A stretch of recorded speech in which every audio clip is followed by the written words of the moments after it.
It's October 2nd, 1928, and another remarkable event is about to be uncovered by Arion, Rebecca, and Olly, the Retrospectors.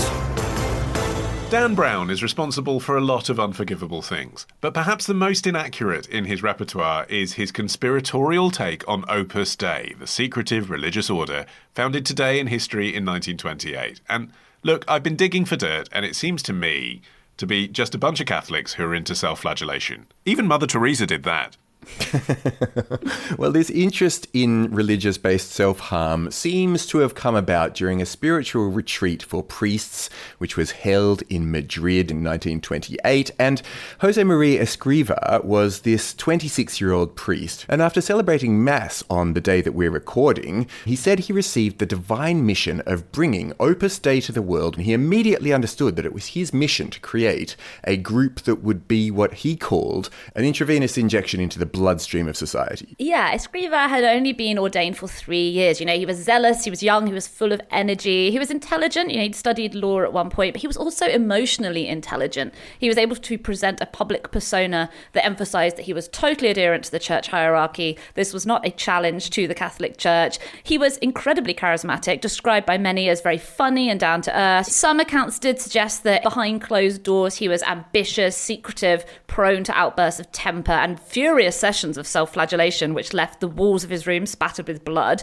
His former secretary later wrote a memoir, including examples of his apparent foul-mouthed tirades. And also, she claimed that she was essentially held prisoner for about 4 months. She wasn't allowed to leave the Opus Dei headquarters, use the phone, or write letters. So there was certainly a darker side. I mean, it's interesting when you put it like that, that he was accepted quite quickly and was able to find a way to sell his vision to the church around him. And I suppose part of it was the very title itself. Opus Dei means work of God in Latin. So he was very keen to be telling everybody, okay, look, I want to do something new, but also it's not new, it's what God wants. Yeah, Opus Dei grew during the Franco era, first spreading across Spain and then later expanding out internationally after 1945. And that spread in Spain at that moment attracted the first big criticism of Opus Dei, which was that Escriva and Opus Dei supported radical right-wing governments. He was accused of also supporting not just Franco, but also Pinochet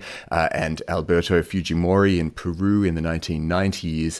And Franco's and Pinochet's and Fujimori's ministries and prominent supporters almost certainly included members of Opus Dei, so there is truth to it. Yeah, a lot of prominent politicians in the Franco regime were Opus Dei members. And when Escriva was canonized in 2002 by John Paul II, there were some objections. Many people who knew Escriva well and had unfavorable views of him were not interviewed during the process. It was politically very thorny. The whole focus of the movement, what makes it different from other orders, is that it was aimed mostly at the lay masses. Only a very small minority of members are clergy. And it was all focused around this idea that ordinary lives, ordinary secular jobs could be imbued with holiness if followers applied their faith. And that was really inspiring to many people, particularly women. Women were admitted into Opus Dei from 1930, so very early on, and they now account for more than half of the membership. So, these are people who were excluded from the traditional Catholic hierarchy, very focused around the clergy. And Opus Dei was a way of saying, look, you can be a Catholic, not just on Sundays, you can bring it into your life every day of the week. You can use your secular job to sort of bring forth God's vision into the world. And he wrote about these ideas in a book called The Way, kind of outlines the basic principles of Opus Dei. And scholars have generally found it, as a doctrinal work, pretty thin and pat. But he was aiming at the people and it found its audience. Yeah, particularly after the Spanish Civil War and particularly when his appeal was to youth. I mean, it's worth remembering that in that period, young people in Spain had no literature available to them other than religious books and the required textbooks that had been approved by Franco's censorship. So any book about even those things would be embraced as a fresh take. And it's worth saying that we're calling it Opus Dei, but the full title is the Prelature of the Holy Cross and Opus Dei. Now, prelature means the global membership is determined by personal identification instead of a geographical area, as would be the case with the local diocese. So you can read his book, You can go to one of his talks and you can, as you said, take that with you whatever you do. You don't have to be a nun. You can be a missionary now without even leaving your house. All you have to do is pray and offer yourself to Christ, and you are a member of Opus Dei. And that was a very powerful idea. There are about 100,000 Opus Dei members around the world, and of those, the majority, about 70%, are called supernumeraries. This means they broadly live ordinary lives. Most of them are married, they're employed. Their membership to Opus Dei basically is expressed through daily private prayer, maybe attending Opus Dei meetings, going on retreats. However, about 20% are numeraries. They are, if you are an Opus Dei skeptic, the Sea Org of Opus Dei. They live in gender-segregated centres, aspects of which are monastic. They practice celibacy. They, submit to a hierarchy of superiors who even give them permission to read certain books. Most of them hold outside jobs, but they are expected to prioritise the society. This might mean working in Opus Dei's universities, publishing houses, etc. They run a lot of stuff. Numeraries also donate almost all of their income to Opus Dei. They are expected to practice mortification, including daily periods wearing the cilice, which is a metal garter with prongs. Despite the lurid portrayals in the media, these don't actually break the skin. They're meant to be uncomfortable. They are also expected to indulge in a short self-flagellation session once a week with a corded rope.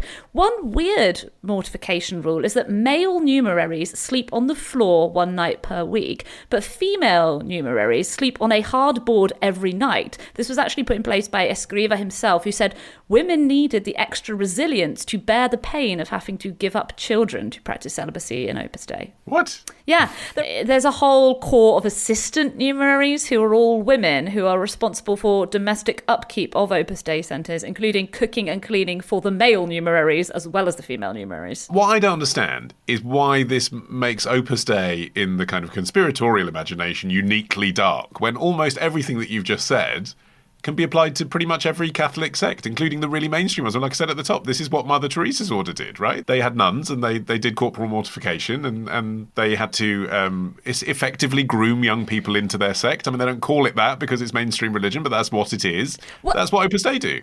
I think it really boils down to this thing about living out in the world, because it's like when monks and nuns are doing that in their own convents and nunneries, it's like, oh, weird, but it's behind closed doors and they've chosen that life. And I think the principle of Opus Dei of you can bring your faith into your normal life and your normal work seems really nice and wholesome when you're thinking oh yeah, a cleaner or a teacher, and they may not feel that their work's that important, but oh look, when you put this religious spin on it, you're helping. But when you think of politicians having this idea that they're going to channel their religious fervour into their secular work, that's when it starts to get a bit weird. It's a bit like fraternities. If an American president kept appointing cabinet members and judges from their personal college fraternity, it would start to draw negative tension, especially because Opus Dei discourages members from revealing that they are members. Then that's when you start to get the conspiracies. But I think the real moment has to be the Da Vinci Code in 2003. The image of an albino monk whipping himself bloody to purify his soul. That's particularly captivating. And I don't think Opus Dei's refutations of what was being depicted versus what they're up to were strong enough. They put out this statement on their website in 2005, a good 2 years later, and they said, the Da Vinci Code's depiction of Opus Dei is inaccurate, both in the overall impression and in many details, which makes you think, well, what details aren't inaccurate then? And then they go on, it would be irresponsible to form any opinion of Opus Dei based on a reading of the Da Vinci Code. I just thought that's so weak versus what you have been accused of.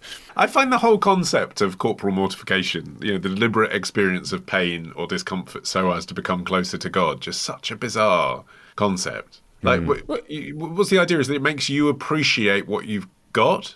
It's the Jesus thing, isn't it? So bringing yourself closer to Jesus' sacrifice. But Escriva defended the practice passionately. This was an era where some Catholics were starting to be like, oh, looks a bit weird. Maybe we shouldn't talk about doing this as much. He was a vocal advocate of self-mortification. His argument was that if we accept that people like athletes, models, actors, actresses all endure physical discomfort to achieve their goals, why is it suddenly weird if people are using those same techniques to meet spiritual goals? And I'm like, kind of? If the pain is in your knees because you keep dropping to your knees in prayer, that's like being an athlete, isn't it? Athletes don't deliberately stab themselves in the chest with a pencil before they go running. Tomorrow. if you do ever have a £380 white tiger chasing you, fire extinguisher, who knew? Ditch the ads and get a Sunday episode when you join Club Retrospectors. Patreon.com/retrospectors. The difference between ordinary and extraordinary is that little word, extra. On the Growth Mindset podcast, I dive into the psychology of human potential and what the science says about self-improvement to give you that little extra. According to experts, your potential is not sitting under a rock waiting for you to finally trip over it. Destiny is merely a function of dedication and hard work. So leave your inner chakra at the door, put the astrology chart down, and stop waiting for something or someone to fix your life. Take responsibility for yourself and give me a listen on the Growth Mindset Psychology of Self-Improvement podcast.